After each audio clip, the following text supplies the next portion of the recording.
ಇನ್ನು ಏಷ್ಯಾನೆಟ್ ಸುವರ್ಣ ನ್ಯೂಸ್ನ ಮತ್ತೊಂದು big story ಇದು.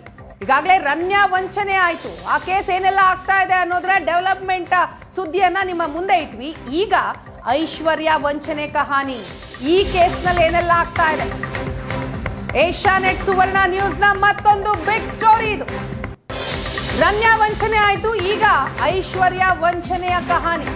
ಐಶ್ವರ್ಯಗೆ ಪ್ರಭಾವಿ ನಂಟು, ಆಡಿಯೋ, ಫೋಟೋ. ಯೋಗೀಶ್ ಗೌಡ ಕೊಲೆ ಆರೋಪಿಗೆ ಮತ್ತೊಂದು ಕಂಟಕ ಶುರುವಾಗಿದೆ. ವಂಚಕಿಯ ಜೊತೆ ಮಾಜಿ ಸಚಿವ ವಿನಯ್ ಕುಲಕರ್ಣಿಗೆ ಲಿಂಕ್ ಇದೆ ಅನ್ನುವಂತಹ ವಿಚಾರ ಮತ್ತೆ ಸದ್ದಾಗ್ತಾ ಇದೆ. ಐಶ್ವರ್ಯ ಗೌಡ ವಿನಯ್ ಕುಲಕರ್ಣಿ ನಂಟು ಹಾಗಾದ್ರೆ ಹೇಗಿದೆ? ಐಶ್ವರ್ಯಗೆ ಪ್ರಭಾವಿಗಳ ನಂಟಿರೋದು, ಆ ಕುರಿತಾದಂತಹ ಆಡಿಯೋ, ಫೋಟೋ ಎಲ್ಲವೂ ಕೂಡ ರಿವೀಲ್ ಆಯಿತು. ಇನ್ನು ಯೋಗೇಶ್ ಗೌಡ ಕೊಲೆ ಆರೋಪಿ ಮಾಜಿ ಸಚಿವ ವಿನಯ್ ಕುಲಕರ್ಣಿ ಅವ್ರಿಗೆ ಈಗ ಕಂಟಕ ಶುರುವಾಗಿದೆ.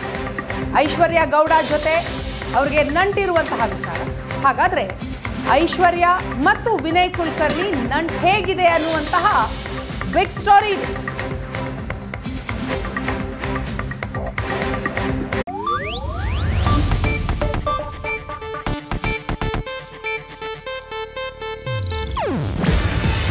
ಇದು ಏಷ್ಯಾನೆಟ್ ನ್ಯೂಸ್ ನೆಟ್ವರ್ಕ್ ಪ್ರಸ್ತುತಿ. ನೀವು ನೋಡ್ತಿದ್ದೀರಾ ಏಷ್ಯಾನೆಟ್ ಸುವರ್ಣ ನ್ಯೂಸ್.